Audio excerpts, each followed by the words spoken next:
The feminists have graduated to the common beer drinking man. They started off with the geeks, they moved on to Hollywood, and now they're at the peak of the mountain. They're there to insult the average guy who drinks beer. In this case, Budweiser, the number one beer.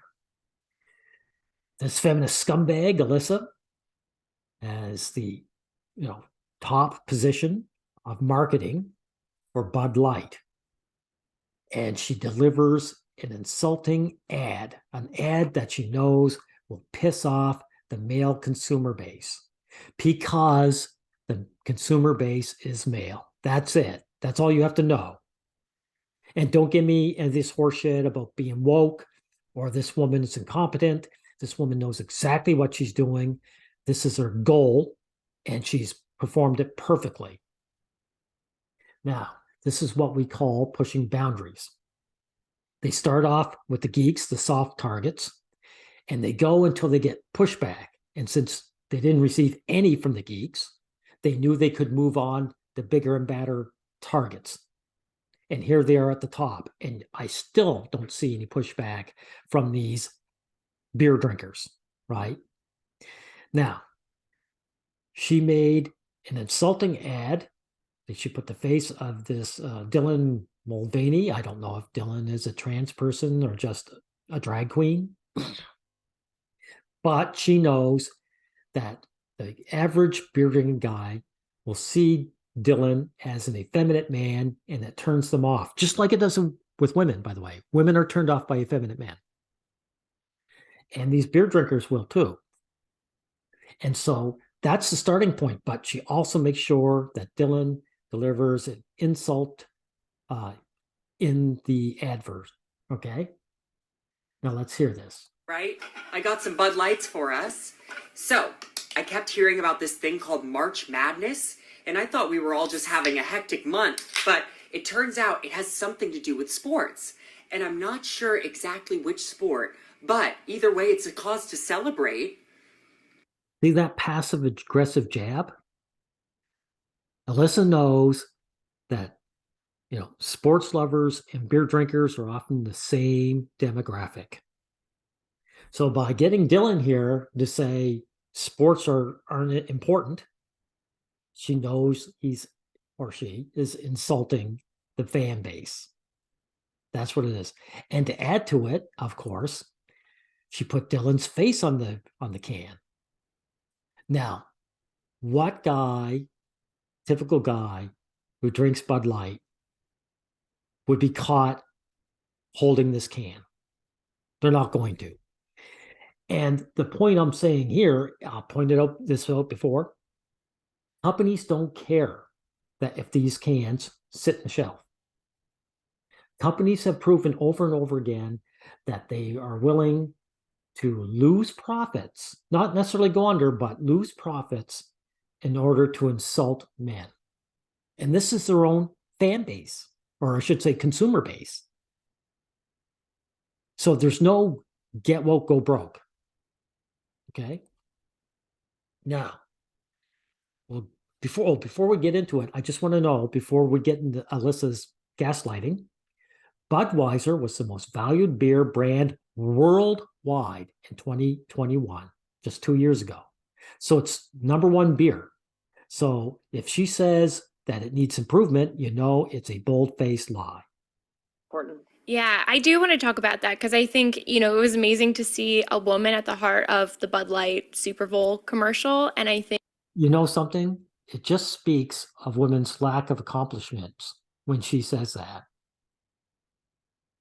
So in other words, women just don't do that. Yeah. there's Yeah. probably a lot of ways that, your own background and your own perspective and your own values, the person you are at home impacts and has a ripple effect on the Bud Light brand. Well, she's a feminist, so she's a man hater at home. And she's brought that to Bud Light or Budweiser. Tell me about that a little bit. Yeah, I think Oh, by the way, everyone, look how young this woman is.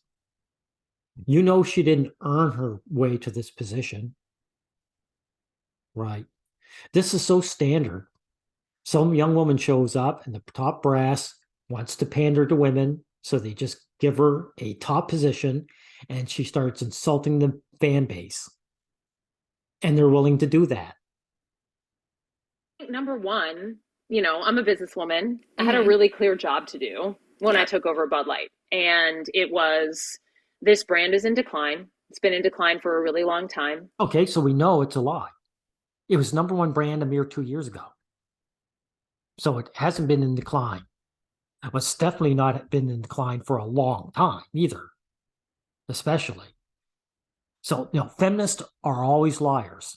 They're the opposite of the truth. If they're speaking, just assume they're lying. And if we do not attract young drinkers to come and drink this brand, there will be no future for Bud Light. So I had this. This is bullshit too. Because as the old saying goes, this shit sells itself. Beer will never not be popular with young men. It will never not be popular. Every generation of young man will come out and start drinking beer. So she's just wrong there. And well, she's lying, right? Super clear mandate. It's like we need to evolve and elevate this incredibly iconic brand. What she just means, what translation, men like this product, so we've got to ruin this product for them. That's what evolve means. The shark and the alligator haven't evolved one iota. You know why? Because they still do very well. And Budweiser here doesn't have to evolve at all either because it's killing it. If it ain't broke, don't fix it. But in this case, she's not fixing it anyway. She's ruining it. She sees something that makes men happy and she wants to put a stop to it. And what I brought to that was a belief in, okay, what does evolve and elevate mean? It means inclusivity. It means shifting the tone. Inclusivity, when you hear them say that, you know they're out to get you. It's like racism. It's just words they use to excuse their attacks on men. As you guys know, if you have a huge consumer base, you don't have to include anyone else, right? Like romance novels has a huge female consumer base. No one ever says, oh, we now need to include men. They know that would hurt the product. So you know that she's out to hurt the product. It means having a campaign that's truly inclusive and feels lighter and brighter and different and appeals to women and to men. And representation is at sort of the heart of evolution. You've got to see people who reflect. Again, you don't need to represent. You only have to represent your consumer base. Budweiser's already doing that. They don't need to include anyone else. Exactly. So I'm not going to go any further with this insulting gaslighter, okay? You know what this is about. Now, I want to show men's pathetic response to this. Here's a male loser right here, Kid Rock, with his sorry ass look. Where was Kid Rock when the Gillette ad was insulting men and boys? He was nowhere. You know why? Because when guys perceive they're being attacked by women, they bend over and take it like little bitches. But when they think that they're being attacked by another group of men, which is what they see Dylan Mulvaney as, another group of men, when that happens, then they get upset and they get the guns out. So again, what's he do here? He actually gets out a gun and shoots up Budweiser beer. Now, again, I'll say it. Where was he when the Gillette ad was going? Nowhere. So what this loser has basically admitted is that he'll take it like a little bitch when women attack him, but when he perceives there is another group of men to get after, then he'll get all violent on you. Pathetic. Pathetic. And I got news for you guys, just so you know. There is not going to be any boycott. Like this guy here, he's acting like he's going to boycott. Budweiser is not going to get boycotted. I personally know a Bud Light drinker. He consumes a case a day of this stuff. For one thing, he's not even aware of this ad. So he's buying it like hotcakes. Even hotcakes can't stand up to beer. But even if you showed him that ad, he would still buy his own beer. He's not going to stop drinking what he loves because he's been insulted. Right? So forget about the boycott. I don't believe this guy's going to boycott it. He's crying. Sorry, Chris Rock, you're pathetic. Men are little bitches.